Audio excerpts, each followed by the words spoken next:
Hello everyone and welcome back to my channel sip of life with काइडब। ভাবছো না এটা দিয়ে কি করতে চলেছি? আজকে আসতে চলেছে একটা রেসিপি ব্লগ। বানাবো আজকে লাল লাল চিকেন, একদম ইজি ওয়েতে আর কম থেকে কম মশলা নিয়ে। তো চলো রেসিপিটা স্টার্ট করা যাক।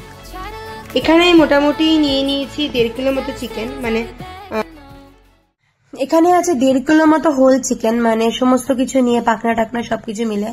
তো সেটাকে কাটার পরে 850 থেকে 900 গ্রাম চিকেন পেয়েছি আমি।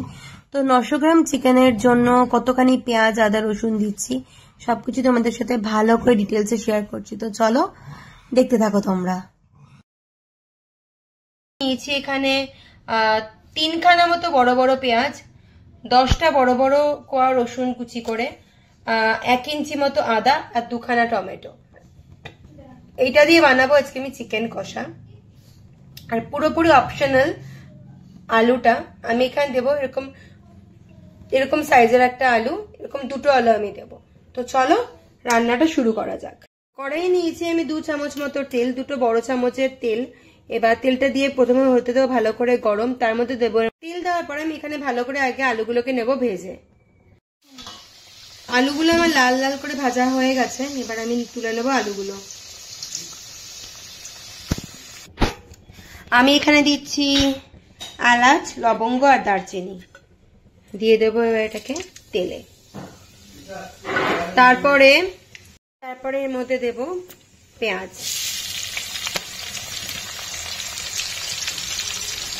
তিনখানা মতো পেঁয়াজ আছে এখানে।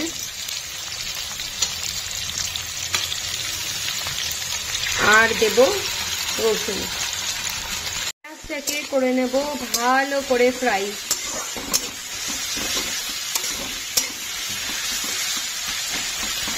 এবার দেবো এর মধ্যে একটুখানি আদা বাটা, 1 থেকে 1.5 চামচ মতো আদা বাটা।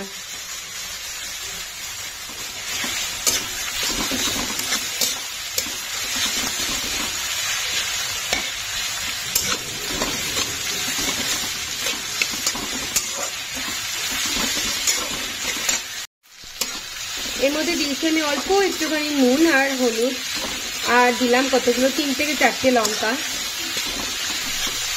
এটাকে ভালো করে যতক্ষণ না পেঁয়াজটা পুরোপুরি কালার চেঞ্জ করে ভালো করে কষাবো।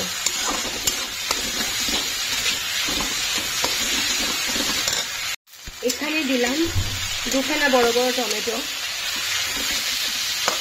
এবার টমেটোটাকে ভালো করে নেবো মিক্স।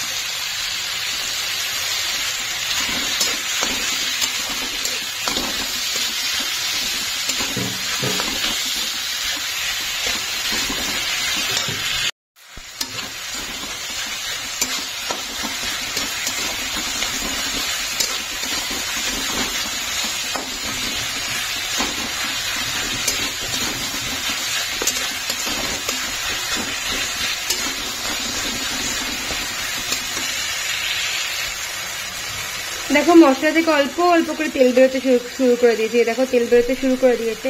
এবার আমি দিয়ে দেবো এর মধ্যে চিকেনের পিসগুলো।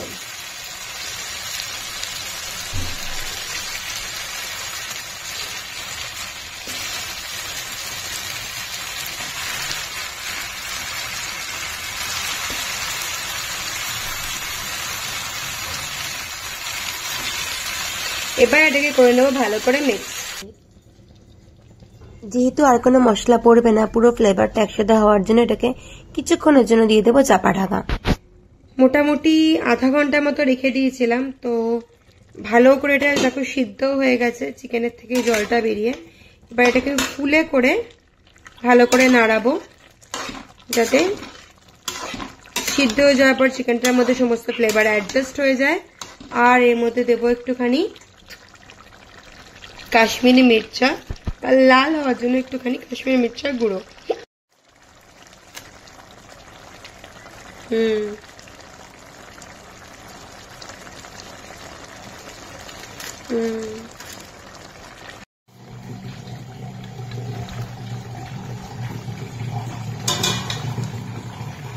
দেখো মোটামুটি চিকেনটা এখন কষে গেছে, আর আমি আলুগুলোও দিয়ে দিয়েছি।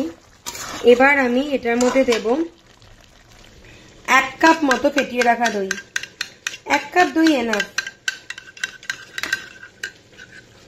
দিয়ে দেবো এর মধ্যে 1 কাপ মতো ফেটিয়ে রাখা দই।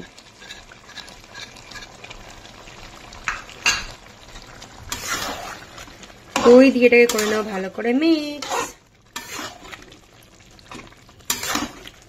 এর মধ্যে আমি না কোনো জিরের গুঁড়ো, না কোনো ধনের গুঁড়ো, কোনো গুঁড়ো মশলা ছাড়া শুধু পেঁয়াজ, আদা, রসুন দিয়ে এরকম ভাবে যদি তুমি চিকেনটা করো, এক হচ্ছে খেতে অপূর্ব টেস্ট হয় আর জলদিও হয়ে যায়। মোটামুটি আধা ঘন্টার মধ্যে, উইদাউট আধা ঘন্টা থেকে 40 মিনিটসের মধ্যে উইদাউট প্রিপারেশনও ভীষণ টেস্টিওয়ালা চিকেনও বানানো যায়। তো এবার এটা এরকম ভাবে একটুখানি হতে থাক, একটু ফুটে উঠলে এর মধ্যে দিয়ে দেবো আমি গরম জল।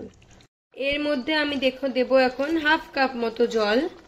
দেওয়ার পর এটাকে 5 থেকে 10 মিনিট মতো ফুটতে দেবো ফুলে, তাহলেই হয়ে যাবে টেস্টি সে চিকেন রেডি। এই দেখো কি দারুণ কালারটা এসছে, আর খেতেও ভীষণ টেস্টি হয়েছিল।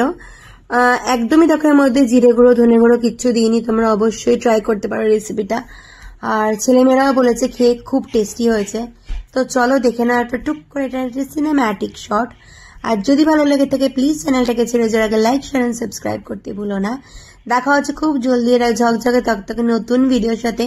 তো প্লিজ প্লিজ প্লিজ অবশ্যই রান্নাটা করো, খুব easily. Cooking time maximum 40 minutes. 40 মিনিটসের মধ্যে সমস্ত কাজ আমার হয়ে গেছিল। তো চলো বাই বাই, দেখা হচ্ছে খুব জলদি। ভালো থেকো, সুস্থ থেকো আর সঙ্গে থেকো।